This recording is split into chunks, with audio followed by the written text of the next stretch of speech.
तो सोसाइटी का जो इवोल्यूशन बताया उन्होंने 2 टाइप का इवोल्यूशन बताया है। पहला है based on degree of composition. तो इसमें ये है कि बोला है कि पहले सिंपल सोसाइटी होती है, फिर कंपाउंड सोसाइटी, फिर डबली कंपाउंडेड और ट्रिपली कंपाउंड सोसाइटी।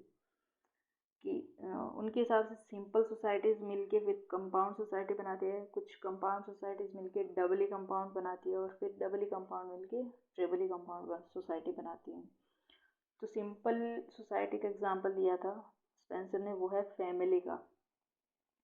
और फिर कुछ फैमिलीज मिलके एक क्लेन बनाती है और कुछ क्लेन्स मिलके ट्राइब बनाते हैं और फिर ट्राइब्स, बहुत सारी ट्राइब्स मिलके नेशन या स्टेट बनाते हैं।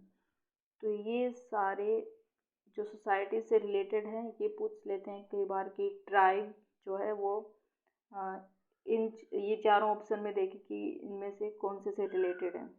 तो फिर ट्राइब हो गई डबली कंपाउंडेड। तो ये रिस्पेक्टिव जो एग्जांपल है वो भी याद रखना है सोसाइटी के टाइप के साथ में।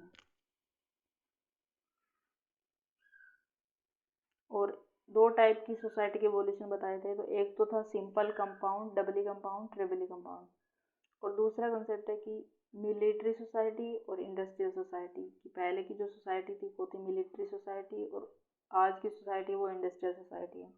मिलिट्री सोसाइटी में पावर जो होती है एक सेंट्रल अथॉरिटी के पास होती है, कोऑपरेशन करना कंपलसरी होता है, बहुत हार्ड लॉज होते हैं, रिप्रेसिव लॉज होते हैं। इंडस्ट्रियल सोसाइटी में जबकि कोऑपरेशन कंपलसरी नहीं होता, वॉलेंटरी होता है, पावर किसी राजा या फिर वैसे नहीं होता, पर एक तरह से डिस्पर्स पावर होती है, मतलब स्टेट के पास पूरी पावर नहीं होती, तो और भी अलग अलग ऑर्गेनाइजेशन के पास होती है। और